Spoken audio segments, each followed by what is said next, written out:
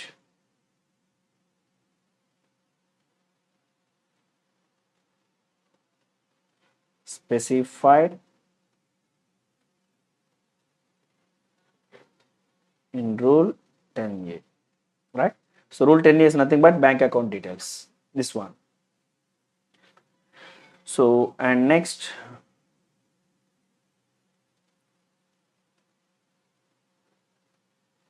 on providing bank account details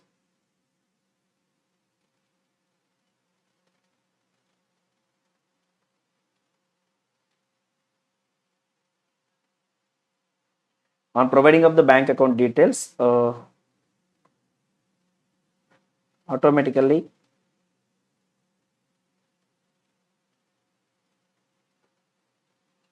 suspension of registration shall be revoked. Suspension of registration shall be revoked. Are you clear? So system based suspension of registration in case of bank account details not provided within the time limit as specified in rule 10A, your registration will be suspended. Once the registration is suspended and after the time limit specified in rule 10A, even belatedly, the registered person may make available such information in the GST common portal. In such a situation, your suspended registration will be automatically revoked. That means your registration will be coming to the force. You can file the return, you can issue the tax invoice, etc. And the next one,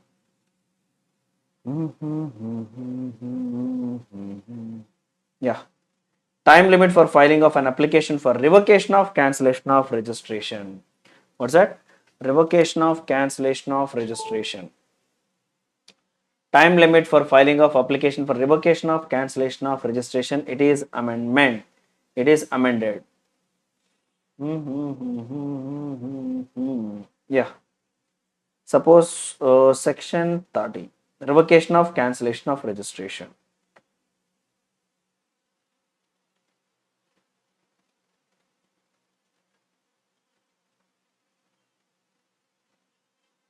Revocation of cancellation of registration. What is the revocation of cancellation of registration?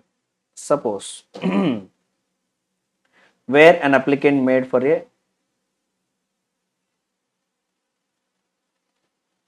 an application for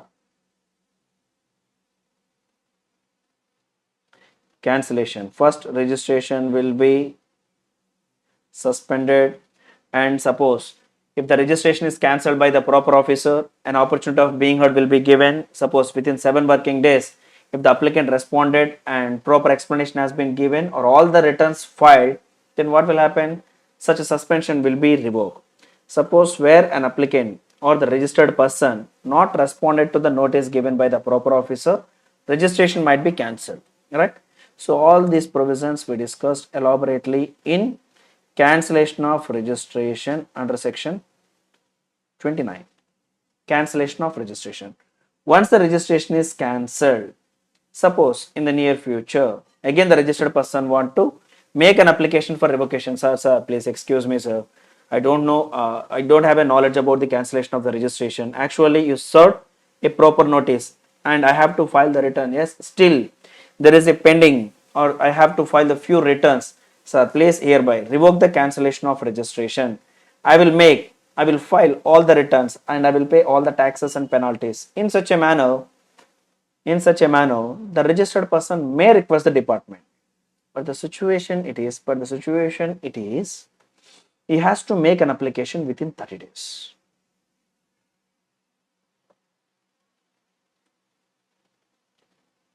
Application for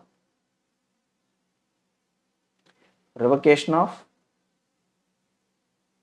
cancellation within 30 days. And again, this time limit can be extended. Again, this time limit can be extended for a further period of 30 days by the joint commissioner or deputy commissioner. Again, it can be extended by further period of 30 days by the commissioner. Right? This is the old provision. This is the old provision. There is no any amendment in this line. Just I give it an overview of the section 29 and section 30. Now let me go for an amendment. What is an amendment in this area? Now, here actually the registered person has to make an application within 30 days. No, such time limit has been extended to 90 days. So even the proper officer issued a an order for cancellation, or a proper officer cancel the registration, a registered person can make an application for revocation of cancellation within 90 days from the date of cancellation of registration, right? So that within 90 days a registered person can make an application. Suppose if he made an application belatedly, still he has an option to make an application to the commissioner, assistant commissioner or deputy commissioner or commissioner. They can extend for a further period of 180 days. This time limit has been extended. Thereby, actually, the business people may not have a knowledge about the cancellation of registration and its impact. Suppose after registration, even they come across the situation and they taste the flavor of the cancellation, but while making an application, the situation is beyond their hand. Reason? They have to make an application within 30 days. It could be a short term to the business people, right? So by considering of these type of the public interest and especially MSME sector, the government has been extended the time limit up to 90 days. So without any limit, the registered person can make an application within 90 days. Suppose even belatedly he can make an application, that is even beyond the 90 days, he can make an application for revocation of cancellation of registration, provided such application must be made within 180 days.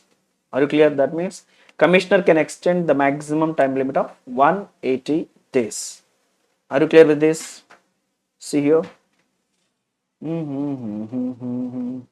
So the time limit for making an application for cancellation of registration has been raised from 30 days to 90 days, right?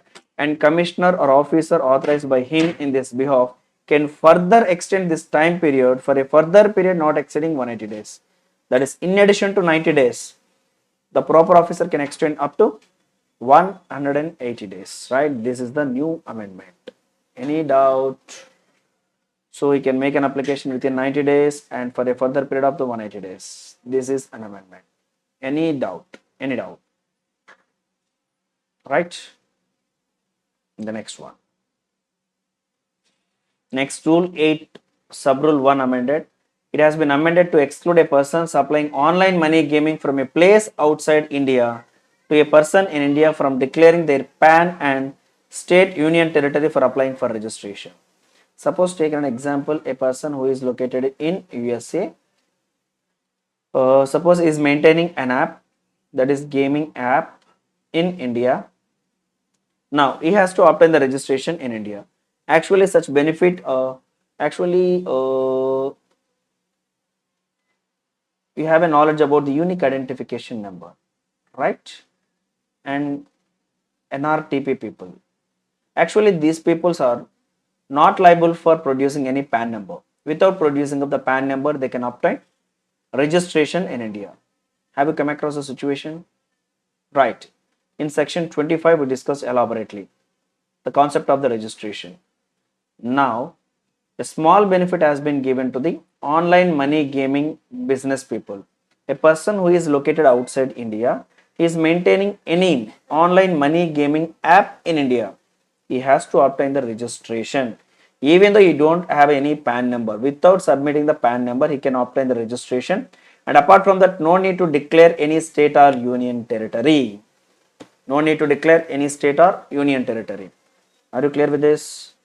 So this is the rule 81 amended. Actually NRTP no need to require to produce PAN number. The same benefit has been extended to the a person who is supplying online money gaming from a place outside India. And the next one, unregistered persons with aggregate turnover up to the threshold limit permitted to supply of goods through an e-commerce operator. Actually, this is the one of the clarification. Yeah, let me explain. Unregistered person with aggregate turnover up to threshold limit permitted to supply the goods through an e-commerce operator.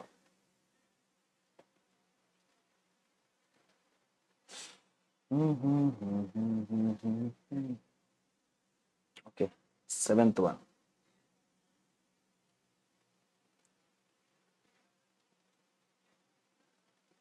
Online game supplies provided by a person located outside India and is providing services in India, right?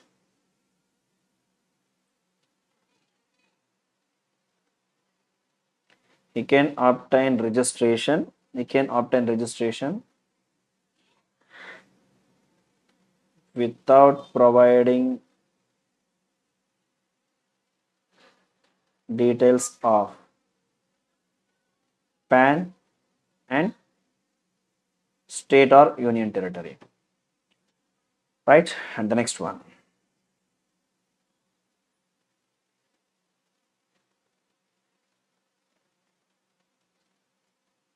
A person supplying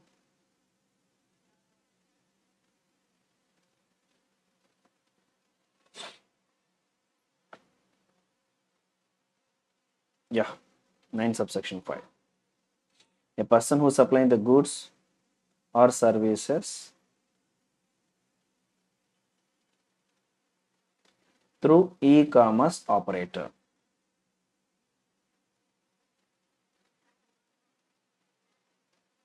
who is liable to reduce TCS under section 52. Right. Suppose, as you know,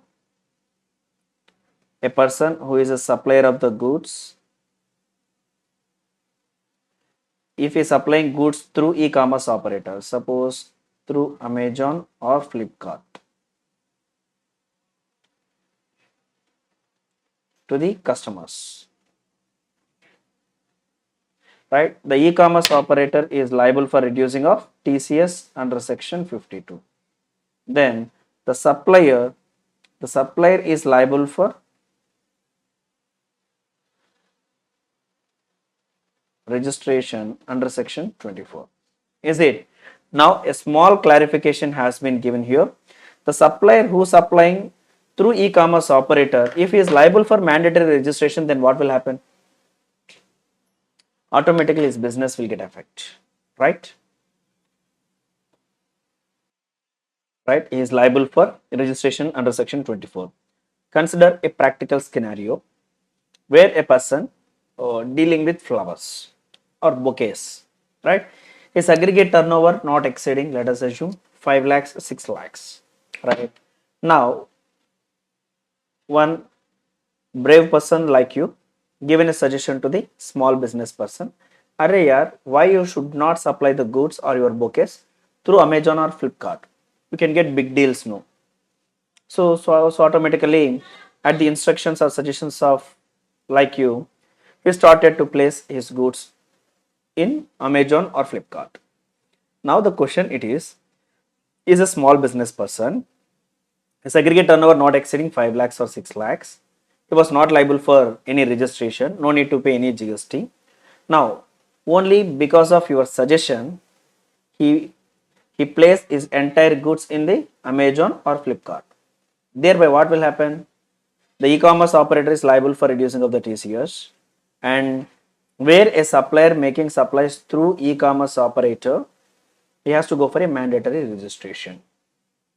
So what will happen?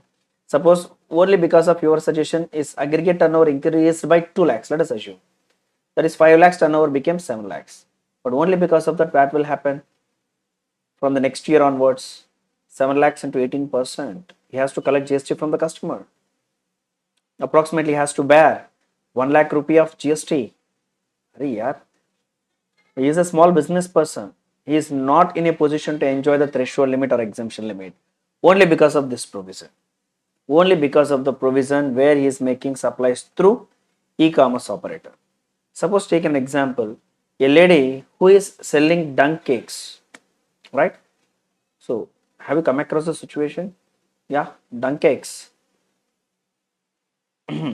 So when dunk cakes are sold through Amazon or Flipkart, what will happen? She is liable for registration. Like that, small things are sold through Amazon or Flipkart, that is through e-commerce operator. They are liable for registration under section 24. Now in this context, a small amendment has been brought into the picture. Here,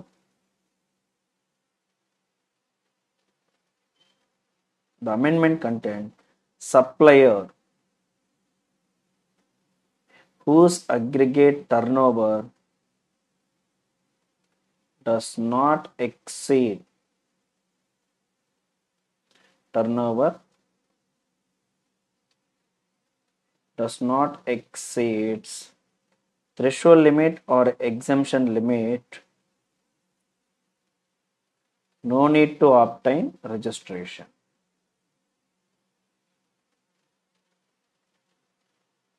No need to obtain registration. This is the new amendment, so that the small business persons happily they can do the business through e-commerce operator. No need to go for a mandatory registration. That is a new clarification. And one more thing, the second condition, supplier has to provide PAN number to e-commerce operator and obtain verification number.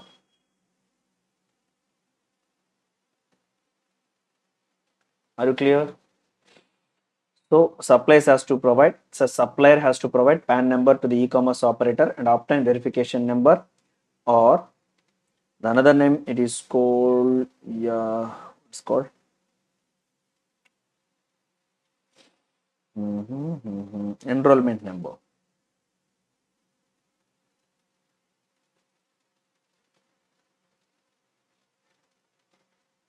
And the third one, supplier should not make interstate supplies. These are the conditions. Supplier should not make interstate supplies. And again, supplier should not obtain registrations in more than one state or union territory. Are you clear? Supplier should not obtain registration in more than one state or union territory. On satisfying of all these conditions, a supplier can make supplies through e-commerce operator without obtaining the registration. See, few conditions are provided here. Such person shall not make any interstate supply of the goods. The first condition. Second, such person shall not make supply of the goods through e-commerce operator in more than one state or union territory. And the third one, such person shall be required to have a PAN number, and such PAN number must be made available to the e-commerce operator, address, state and union territory of the business person. And next, such person have granted an enrollment number on the common portal on successful validation of the PAN declared above. So such PAN number has to be provided in the common portal, and he has to obtain the enrollment number. So such enrollment number must be obtained from the GST common portal.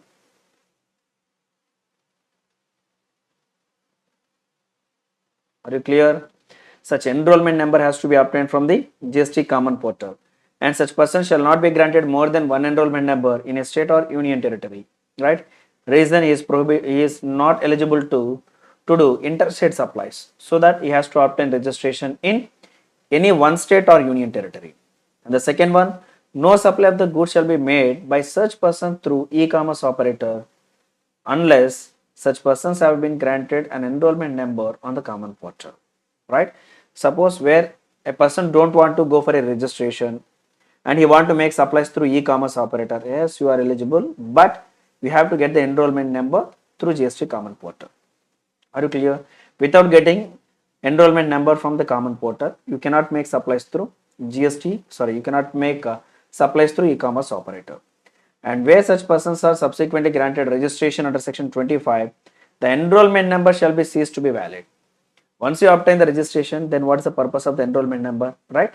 It shall be ceased to be valid from the effective date of registration. So these are the conditions to be satisfied. A person who is supplying goods or services through e-commerce operator, without obtaining the registration, he can make the supplies. From the examination point of view, important. Are you clear? The next one. Tax invoice, debit and credit note. But before that, let me recapitulate the amendments which we discussed in this chapter. Registration.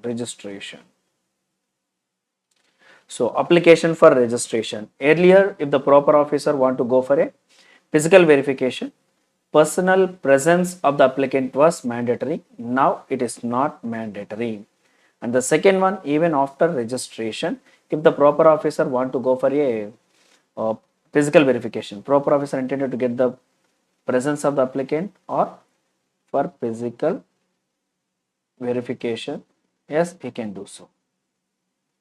But proper officer may serve the notice to attend within 15 days of such registration. And the third one, physical verification before to the registration. Now, when the proper officer want to go for a physical verification, he has to done the physical verification, uploading of the documents, photos, information at least 5 days before to the last date of the registration. That is, he has to do the physical verification within 25 days from the date of an application. Next, rule 10A, time limit for providing of the bank account details. Earlier, 45 days from the date of the registration or due date for filing of the return under section 39, whichever is earlier. Now it is amended like as 30 days from the date of the registration or due date for filing of the return under section 37, whichever is earlier. And the next, system based suspension of registration. Earlier, due to few reasons, the GST common portal, the system itself, it can suspend the registration of the registered person. Now one more element has been added, that is where bank account details are not provided within the time limit as specified in rule 10A, right? The system can suspend the registration. And in the near future, when the applicant or the registered person provided the bank account details, automatically whatever the registration suspended earlier, it will be revoked. Next, revocation of cancellation of registration. Earlier, once the registration is cancelled, the registered person or the person whose registration is cancelled, he has to make an application within 30 days from the date of the cancellation. And suppose if you want to go for an extension of the time limit, yes, he can make an application to the joint commissioner or deputy commissioner. They can extend time limit for 30 days. And delay is beyond to that, he has to make an application to the commissioner, and the commissioner also can extend maximum of 30 days. This was the old provision. Now, the amended provision, it is the person whose registration is cancelled, he can make an application within 90 days from the date of cancellation for revocation of cancellation of the registration. Suppose he didn't make an application within 90 days, he can make an application for extension of the time limit, but such time limit further can be extended maximum of 180 days by the officers. And the next, the person who is doing online game supplies, a person who is making online game supplies located outside India, providing supplies in India, he can make an application for registration without providing the PAN number as well as state or union territory details. Next, a person who is supplying goods or services through e-commerce operator, and that e-commerce operator is also liable for reducing of the TCS. In such a situation, supplier was liable for registration under section 24. Now a small relaxation has been given with a few restrictions. Are you clear? So that in such a manner we completed the amendments in the chapter of the registration, right? Please pause the video and go through once. And the next topic, it is in relating to the tax invoice, credit and debit note. tax invoice, credit and debit note. There is a small amendment in relating to the issue of the e-invoice. Threshold limit for e-invoice reduced to 5 crores. E-invoice. So with effective from 1st October 2020, e-invoice was made mandatory for all registered business persons with an aggregate turnover in any preceding financial year from 2017-18 onwards greater than 500 crores for issue of all business to business supplies. Right? For all B2B supplies, it is the responsibility of the registered persons whose aggregate turnover exceeds 500 crores. They have to issue e-invoice. They have to issue e-invoice. Such 500 crores of aggregate turnover reduced to 100 crores and it became to 20 crores and again it became to 110 crores. Now such limit has been reduced to 5 crores. So with effective from 1st August 2023, such limit has been reduced to 5 crores. Thus, e-invoice has been made mandatory for all registered business persons with an aggregate turnover in any preceding financial year from 2017-18 onwards greater than 5 crores. Are you clear? Suppose taking an example. Yeah. Suppose in the preceding financial years from 2017-18 onwards, a person whose aggregate turnover was 100 crores, 50 crores, 20 crores, etc. might be earlier his aggregate turnover not exceeding the threshold limit as specified in the e-invoice, so that he never complied with the provisions of the e-invoice earlier. Now 2023 onwards, 2023, that is with effective from 10th May 2023. With effective from 10th May 2023, he has to ensure in the preceding 4 financial years, that is 17-18 onwards, not the 4, 6 financial years. Within the preceding 6 financial years, that is from 2017-18 onwards, in any financial year, if his aggregate turnover exceeds 5 crores, then with effective from this date, he has to comply with the provisions of the e-invoice. Are you clear? Let me explain.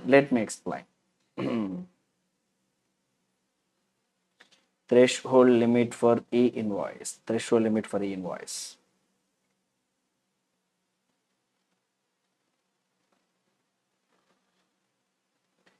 Threshold limit for e-invoice with effective from 10th May 2023.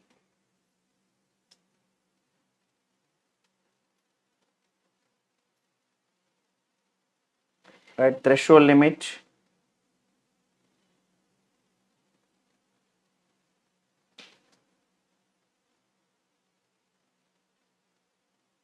reduced to 5 crores. If registered person aggregate turnover exceeds 5 crores in any financial year from 2017-18 onwards, then such registered person has to comply with the e-invoice. There is a separate portal for generating of e-invoice, right? So e-invoice 1gst.government.in. Right, here you have to log in and you have to generate invoice reference number. For every invoice for B2B supplies, you have to upload the invoice and the system will provide an invoice reference number, and only such invoice has to be supplied to the recipients. That is the concept of the invoice, and the students are generally presuming that e-invoice means a soft copy or an invoice which is sent through WhatsApp or Gmail, etc. No, it is not the e-invoice. A soft copy of invoice is not the e-invoice. E-invoice means an invoice which is uploaded in the invoice return portal and getting invoice reference number. And this is the invoice portal, e-invoice portal. Here it is a responsibility of the supplier to upload the invoice and the system will grant invoice reference number. system or website will affix an invoice reference number. That is called e-invoice. Are you clear? Right. So here, if the registered person aggregate turnover exceeds 5 crores in any financial year from 2017-18 onwards, so that let us assume up to 10th May 2023, his aggregate turnovers might be 100 crore, 70 crores, 30 crores, etc. On those days, for issue of the e-invoice, higher limit was specified. That is 500 crore, 100 crores, like that, right? Might be such criteria not satisfied, so that the registered person never complied with the provisions of the e-invoice. But with effect from 10th May 2023, he has to ensure in the preceding financial year, that is from 2017-18 onwards, whether his aggregate turnover exceeds 5 crores. Then, with effect from 10th May 2023, he has to comply with the provisions of e-invoice. Are you clear? And the next one, yeah, applicability of the e-invoices to the e-invoicing to the government departments, public sector undertakings, etc., registered solely for the purpose of deduction of tax at source as per the provisions of section 51. Now, section 51, TDS provisions, right? TDS provisions. Suppose where a person is a registered person, he made supplies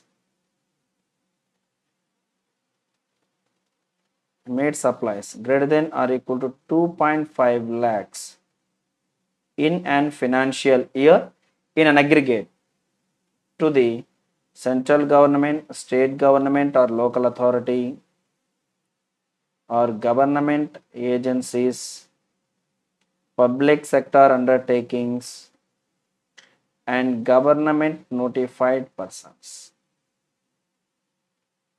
And while making the payment, it is the responsibility of the recipient, right? The registered person is the supplier and these government officials will become recipient, right? They will reduce TDS at the rate of 2%, right?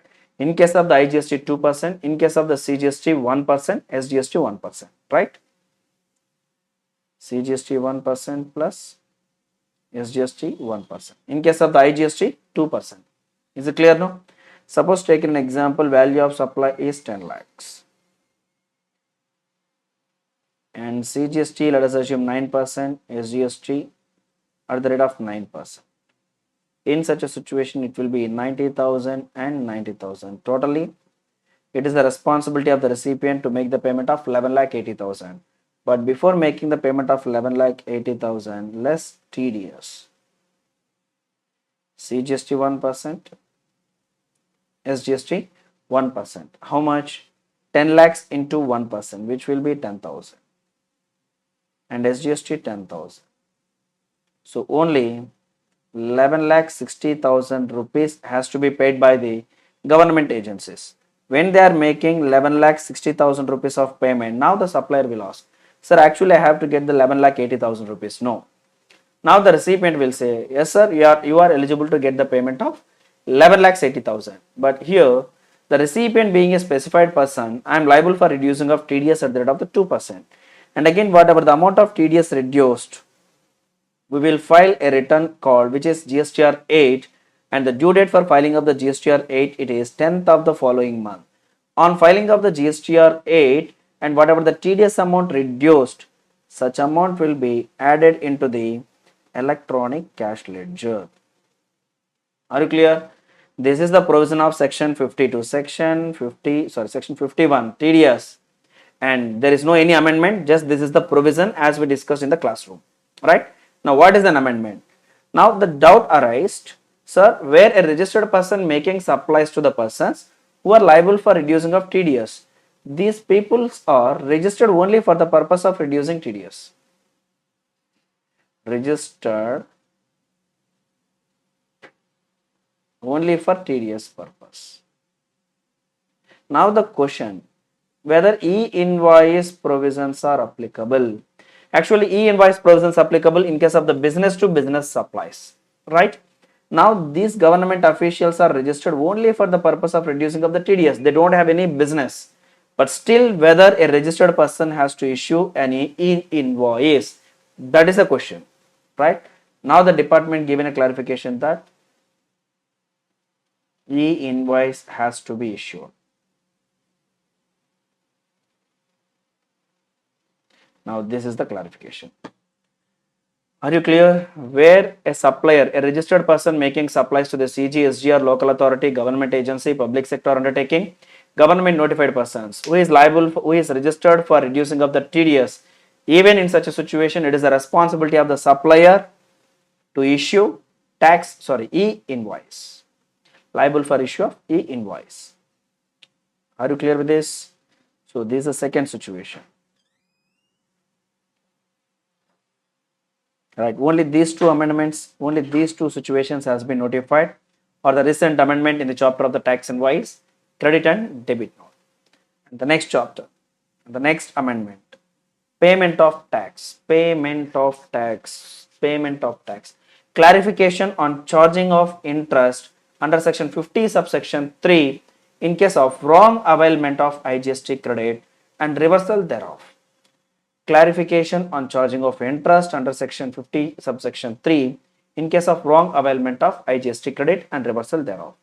First of all, as you know that if there is a delay in payment of the tax, the registered person is liable for payment of the interest at the rate of 18%. In the same way, if there is an excess availment of the ITC, he is liable for, suppose at the time of the reversal, he is liable for payment of the interest at the rate of 18%.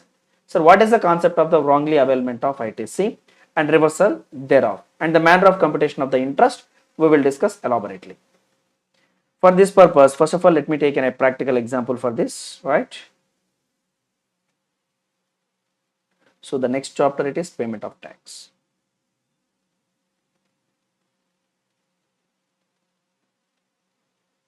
And what's the previous chapter? Okay.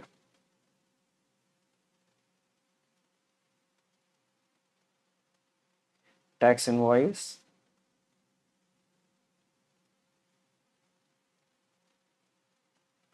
Debit and credit note. Okay.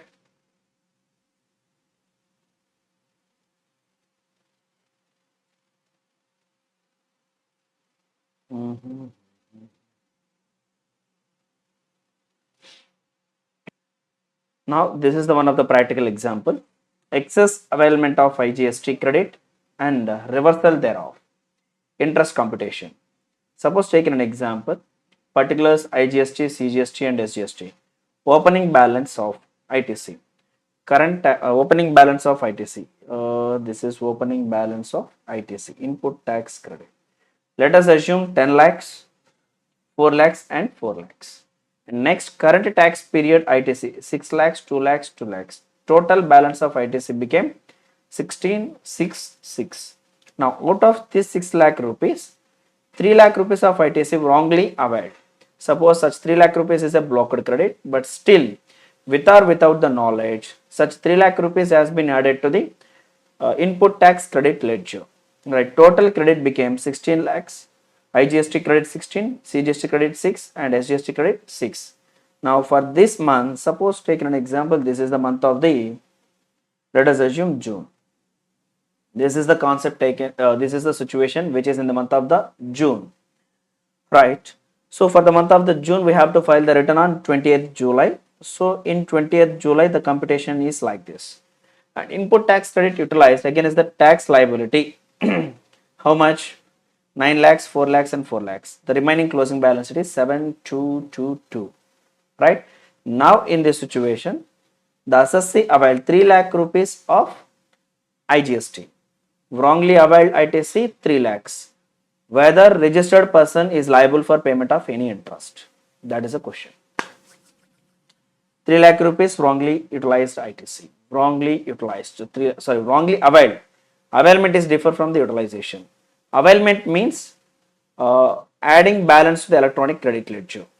Utilization means set off against liability register. set off against liability register.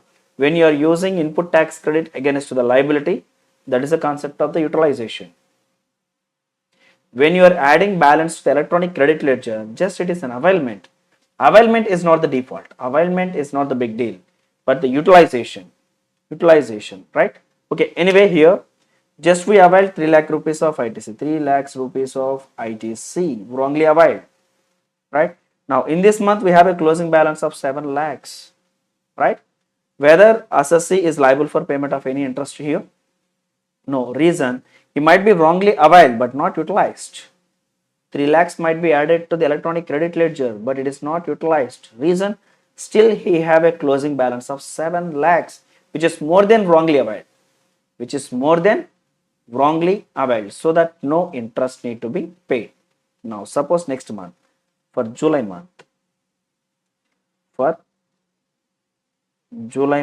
we have to file the return on 20th August, right? Now, the same situation, current tax period,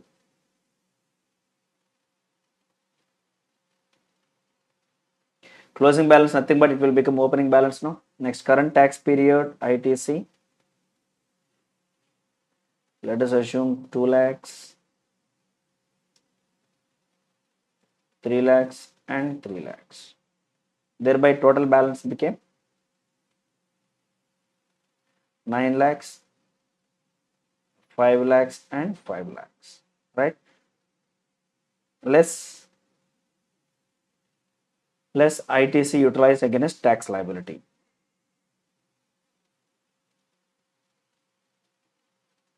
ITC utilized. Now here 7 lakhs 50,000 rupees of IGST liability and 3 lakhs.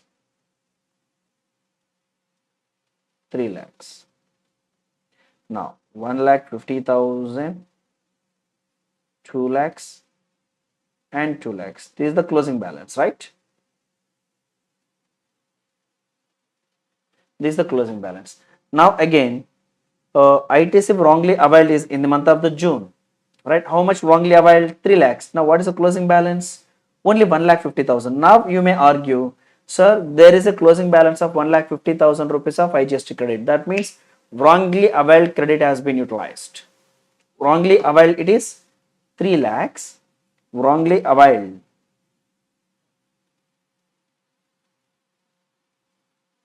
Wrongly availed 3 lakhs. Now what is the closing balance? 1.5 lakhs. That means 1.5 lakhs wrongly availed and utilized. Is it?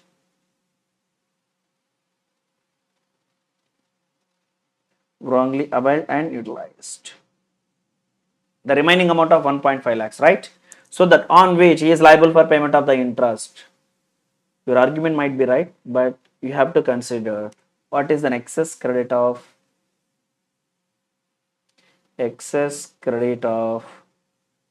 CGST and SGST. Reason, the excess credit of CGST and SGST can be used for IGST liability. Now in this situation, you have to consider the credit balance of 1.5 lakhs plus 2 lakhs plus 2 lakhs, which is 5.5 lakhs. How much of wrongly availed? Wrongly availed is 3 lakhs, but the closing balance it is 5.5 lakhs. So that wrongly availed is less than the closing balance. This is the closing balance. Wrongly availed is 3 lakhs. Still we have a balance of 5.5 lakhs. That is so that there is no concept of wrongly utilization. There may be a wrongly availed, but there is no concept of wrongly utilization. Reason, we have a still excess credit of 5.5 lakhs. So that still no interest on IGST. No interest on IGST. So then interest on IGST will attract for this wrongly availment of ITC. Here 3 lakh rupees of ITC wrongly availed, no? When interest will be added or when interest will be levied. See here, the wrongly availed amount is 3 lakhs, no?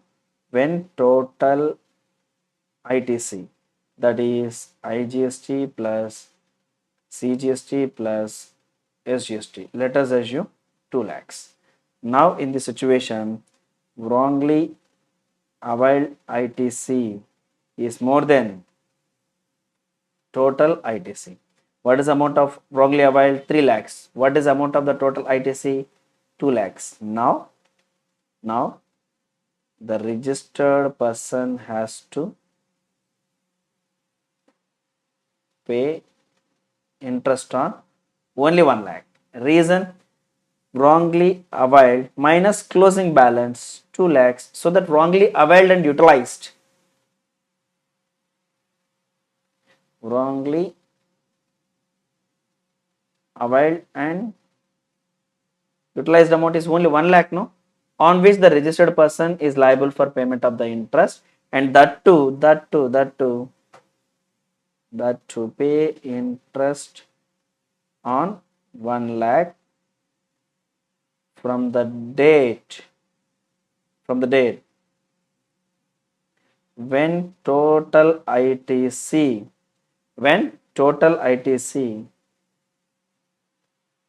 below to the amount of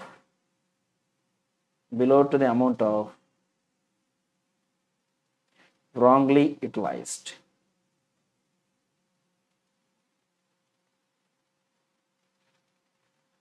So pay interest on 1 lakh from the date when total ITC below to the amount of wrongly utilized. So when total ITC became below to the 3 lakhs, reason 3 lakh rupees is the wrongly utilized, no? So when total balance of ITC became below to the 3 lakhs, from that date onwards, the registered person is liable for interest, but not from the date of wrongly availed, not from this date. Not from the date of ITC wrongly availed, from the date when the total ITC became below to the amount of wrongly utilized. Are you clear? From that date onwards, the registered person is liable for payment of the interest. Are you clear with this? I hope with this practical example easily you can understand. Simple, let me say. Otherwise, in the second way, sir, IGST credit wrongly availed. IGST credit wrongly availed. Please remember, no interest. Reason, wrongly availed. Sir, in the near future utilized also. Even might be utilized. You have to ensure whether total ITC is more than wrongly availed ITC. Suppose take an example, ITC wrongly availed, it is 4 lakhs, right? Total ITC is more than wrongly availed ITC. Suppose total ITC is, let us assume 9 lakhs, right? And what is the amount of the wrongly availed? 4 lakhs, right? In this situation, answer yes. Total ITC more than wrongly availed ITC. That is, total ITC is amount 9 lakhs and wrongly availed 4 lakhs. In such a situation, no interest. No interest. Suppose where the total ITC less than wrongly availed ITC. That is, let us assume the total ITC is only 2.5 lakhs, which is less than 4 lakhs. Now, pay interest on wrongly availed and utilized. That is only on 1.5 lakhs. Interest only on 1.5 lakhs, that too from the date when such amount, that is total ITC, became below to the 4 lakhs, not from the date of wrongly availed. I hope you are able to understand the provision. Otherwise, please pause the video and go through the provision and again revise the concept once. Once you revise, easily you can understand. I hope with this practical example, easily you can understand, right? My intention. So that this is an amendment which is given in the chapter of the payment of tax. One and only the amendment. That is a concept given elaborately, right? The next one. And the next amendment, TDS, tax deduction at source and collection of tax at source. TDS and TCS. The next chapter, it is TDS and TCS.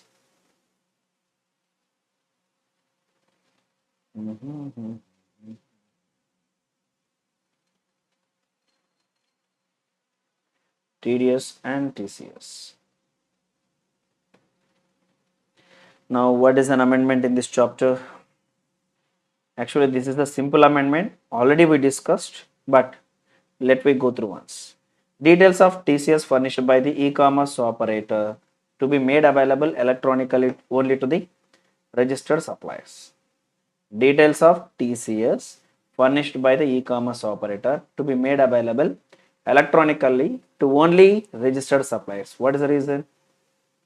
We discussed in the chapter of the registration. The person who is supplying goods or services through e-commerce operator and his aggregate turnover does not exceed threshold limit, no need to obtain registration. When the supplier who is making supplies through e-commerce operator, when he is not liable for registration, no need to reduce TCS. Are you clear? In such a situation, e-commerce operator is liable for reducing of TCS only in relating to the registered persons.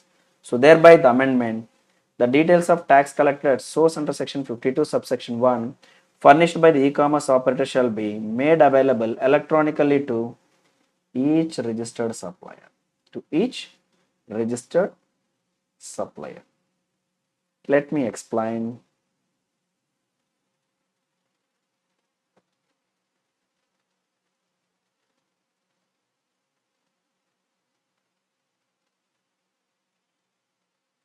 E-commerce operator has to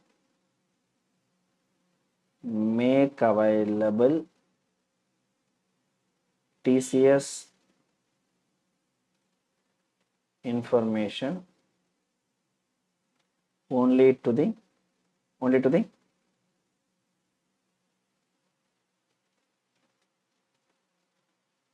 registered persons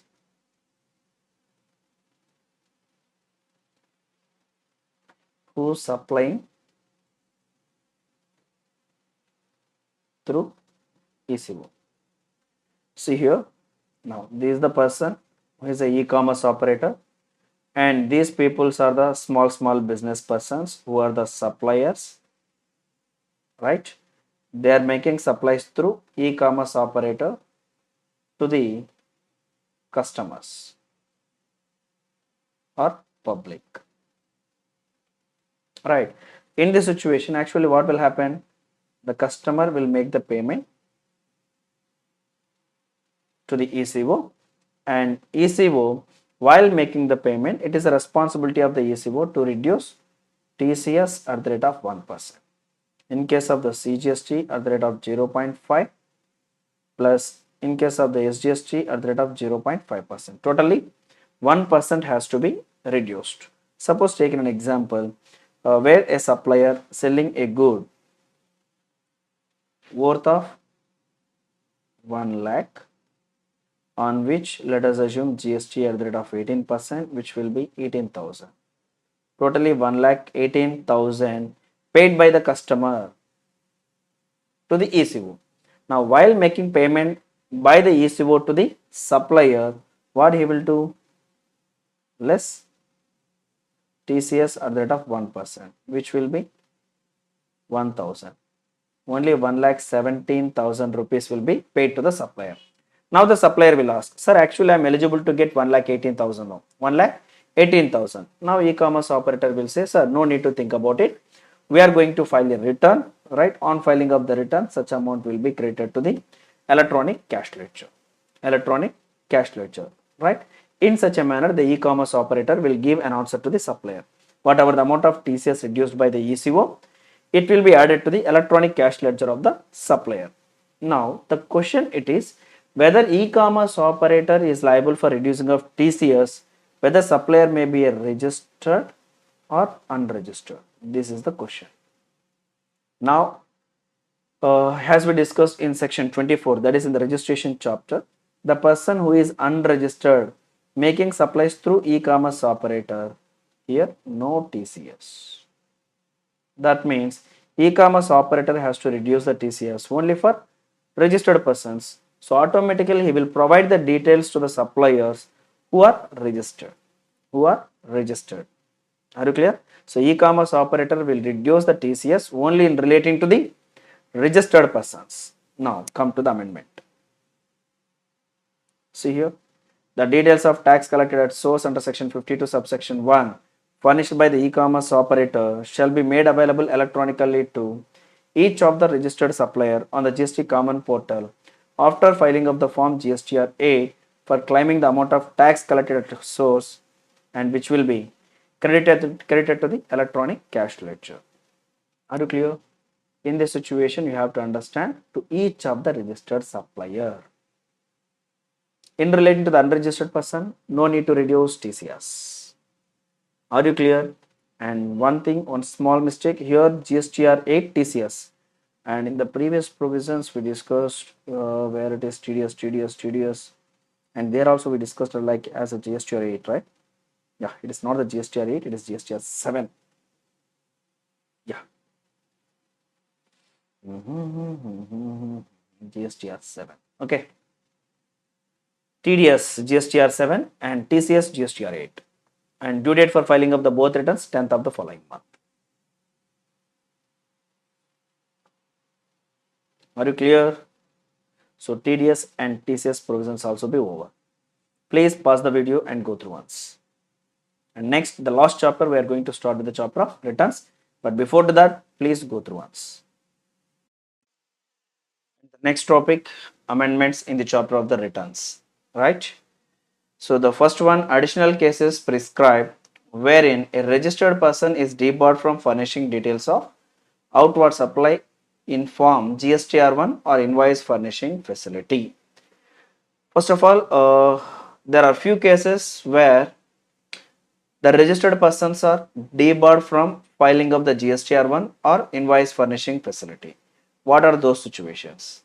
Suppose take an example where a person didn't file the GSTR 3B of the previous tax period, then such person is debarred.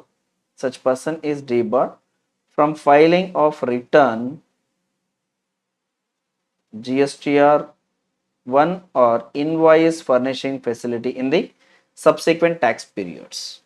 So where a person didn't file GSTR 3B of the previous tax period, then he is debarred from filing of the GSTR from filing of the current tax period GSTR 1 or invoice furnishing facility.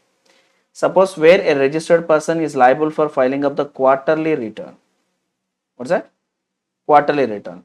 Suppose where a registered person didn't file the GSTR 3B of the previous quarter, automatically is debarred from filing of the GSTR 1 or invoice furnishing facility of the current tax period, right?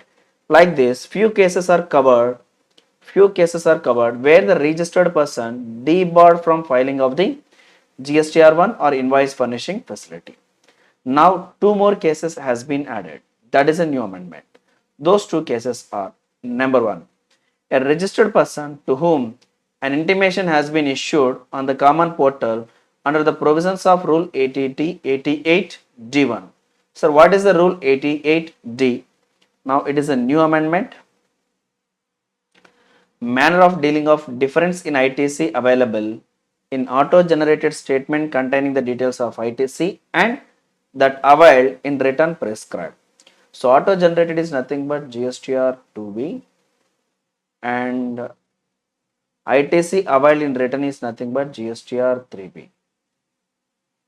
GSTR 2B, as you know that it is auto-populated statement for availment of ITC, and GSTR 3B is the return which is filed by the registered person. Now if there is any difference, huge difference between GSTR 2B and GSTR 3B, such difference will be communicated by the system itself. And suppose if there is a huge deviation or any other matters as may be prescribed by the government, by referring to those elements, the system will generate a notice, and such notice will be sent through mail to the registered person. Now when such notice has been received by the registered person, he has to respond and give such response within the 7 days, within a period of 7 days. Otherwise, if there is any deviation, accept the liability and discharge such excess tax liability along with the interest. Suppose as per GSTR 2B, let us assume as per GSTR 2B, you are eligible to claim ITC of 6 lakhs. But as per GSTR 3B, you availed excess credit an amount of the 8 lakhs. Now, such deviation has been analyzed by the system and a mail has been sent to you. That is, a notice has been sent through mail. Now, suppose being a registered person, you accepted the deviation. Arey yaar, actually, I am the person who knows about the excess availment of the ITC. I don't know that. Who intimated to the department, and again, department survey notice about the excess ITC. This is a wonder, but whatever it is, a mistake has been identified by the department. Now the notice has been sent. And when the registered person accepted such liability, right? When registered person accepted such liability, no more dispute, no more prosecution, just pay the tax liability along with the interest. Otherwise, if there is any genuine reason, there is a difference between GSTR 2B and GSTR 3B, and for such excess availment of ITC, if there is a reason, give such explanation within 7 days, right? Your explanation is satisfactory, the prosecution will be dropped. The prosecution will be dropped. No more further proceedings. Or suppose if you paid the excess tax liability or excess ITC availed along with the interest, again no more dispute, no more prosecution, proceedings will be dropped. Suppose you are not willing to give any response to the department, that is, you didn't provide any explanation, proper explanation to the department, number one, and number two, such excess ITC not reversed or not paid. In such a situation, the department may serve the notice or start the recovery, or department will serve the demand notice under section 73 or 74. If it is not a fraud cases, 73. In case of the fraud cases, 74. It will be depend upon the case. Notice will be served. Are you clear? Any doubt? Actually, this is the concept of Rule 88D,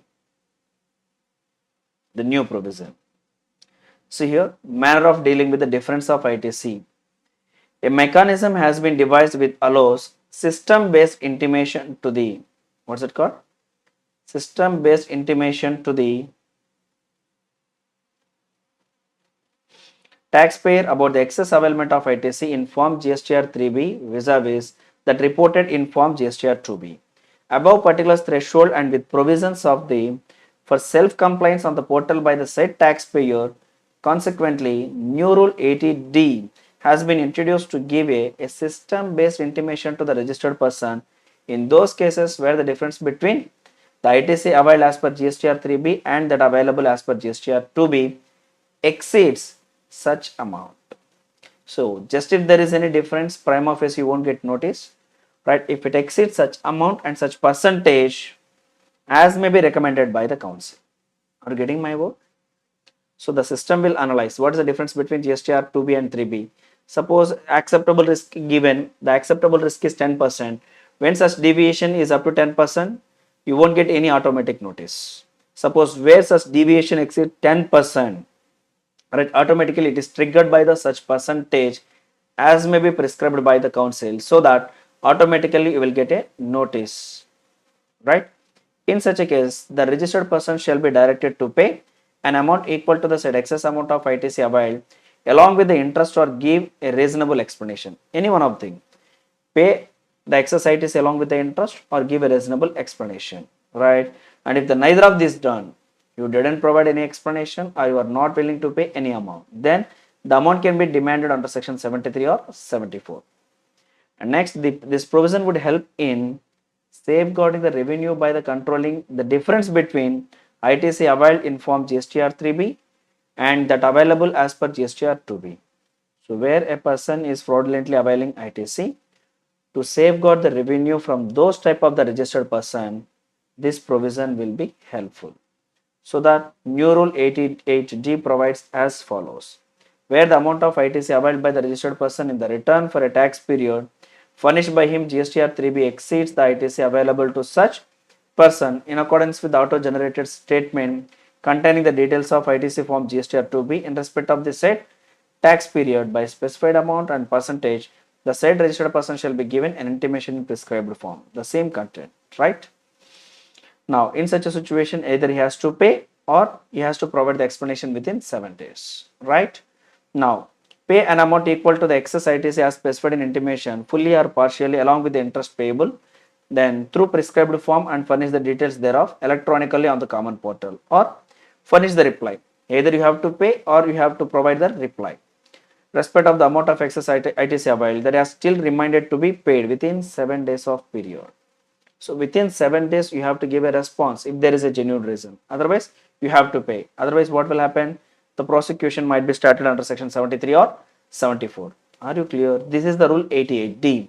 Suppose when such type of the rule, when such type of the notice given under under rule 88D, and you didn't given any response, then what will happen?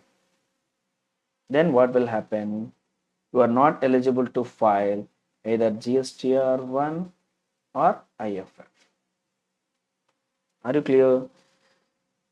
What are the situations where the registered person debarred from filing of the return, that is GSTR1 or IFF? The first thing, where a registered person didn't file the GSTR 3B of the previous tax period, he is not eligible to file the return under the current tax period, GSTR1 or IFF. First one. If you want to file GSTR1 or IFF of the current tax period, you must file GSTR 3B of the previous tax period. If you didn't file GSTR 3B of the previous tax period, you are debarred from filing of GSTR1 or IFF of the current tax period. That is the first one. And the second one, where a registered person didn't file GSTR 3B of the previous quarter, he is ineligible or he is debarred from filing of the GSTR1 or IFF on quarterly basis. Likewise, two amendments are given here. Again, two situations has been notified. Out of which the first situation, where a notice has been given under section 88D, that is system generated statement. Where a system generated statement has been given, you have to make the payment or you have to give the reply within 7 days. If neither of thing done so, what will happen? You are debarred from filing of the GSTR1 or invoice furnishing facility. That is the first amendment. And the second one, where a registered person shall not be allowed to file GSTR1 or IFF if he has not furnished the details of the bank account as per the provisions of the rule 10A. We discussed about the new amendment in relating to the 10A also. What's the time limit? What's the time limit for providing of the bank account details? 30 days from the date of the registration, number 1, or number 2, due date for filing of the return under section 37, that is GSTR1 or IFF, whichever is earlier. Actually, at the time of the registration itself, we will provide the bank account details, right? Suppose if you didn't given any bank account details at the time of the registration, still you have an option or opportunity to provide the bank account details after the registration, provided such details must be given within 30 days from the date of the registration, number 1, or number 2, on or before, that is a due date for filing of the return under section 37, whichever is earlier, right? Suppose if you are reluctant to provide the bank account details, then you are debarred from filing of the return GSTR1 or IFF, right? From the examination point of view, it might be given like as a theoretical question also, right? Very important. So these are the two amendments which came into the picture in the chapter of the returns, right? I think we're done with an amendments concept which are applicable for 2024 May or June examination. We covered each and every aspect of the amendments in detail. And one more thing, whatever the practical examples or practical concepts we discussed in notes, with few modifications, there may be a chance you will get a direct question in your examination, right? So for each and every provision, we discuss with a one practical example also, right? Those practical examples are nowhere specified. Just we are considering those practical examples by referring to the amendment, so that go with these short notes and refer one twice or thrice before going to the examination, right? All the best. I hope you got a clear picture about all the amendments and you are able to insert all these amendments at the respective provision and the respective chapter. All the best. Thank you.